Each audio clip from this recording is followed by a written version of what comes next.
expected to fly or drive this weekend, and today is expected to be the busiest travel day with the majority of people heading out for their trips. The trip could be a little easier for some of our friends on the West Coast. The governor of California says the iconic Pacific Coast Highway fully reopened this morning following months of closures because of the devastating Palisades fire. But on the East Coast, there could be more of this. Cold and rain. Just take a look at the fans in their ponchos last night at, you guessed it, Beyonce's Cowboy Carter tour in New Jersey. It was so slick that Blue Ivy, her daughter, had to wipe down the stage before showing off some, well, epic moves.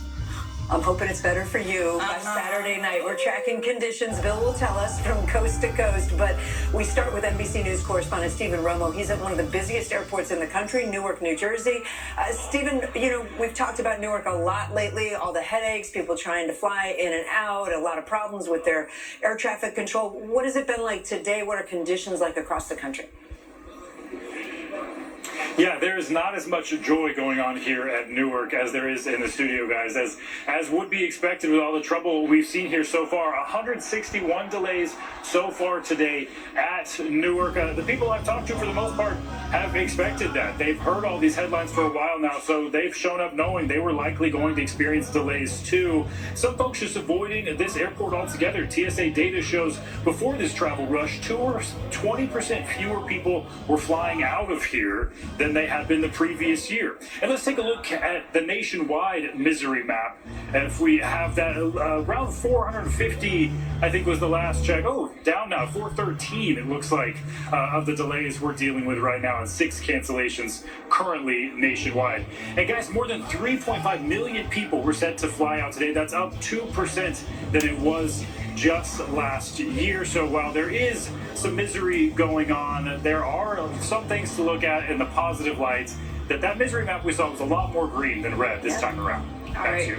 Stephen, thank you. Now from the skies to the roads, Adrian Broadus is in Chicago tracking conditions. Adrian, what do drivers need to know? Hey, if they are planning to drive this Memorial holiday period, they will not be alone. Take a look behind me. You can see traffic is heavy and it is flowing. AAA estimates 45 million people will travel more than 50 miles from home. Among those travelers, a big chunk of them are driving, at least 40 million. Driving is the preferred mode of transportation, and some good news for those of you who will drive. When you go to fill up at the pump, you will pay less this year compared to this time last year. Our friends over at Gas Buddy estimate by Monday, the national average for a gallon of gasoline will be about $3.08 per gallon compared to $3.58 this time last year. And if you plan ahead, you could save some extra pennies. Take a listen.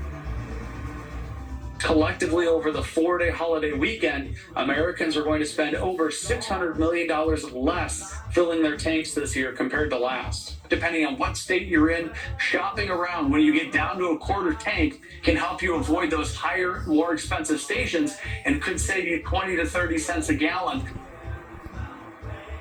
If you're driving, make sure you pack some snacks in case you get stuck in traffic like what you see behind me. Kate? Adrian, thank you. Let's bring in meteorologist Bill Karen. So, Bill, people are complaining in New York, it's cold, but you got some nice weather across other parts of the country. Yeah, it snowed last night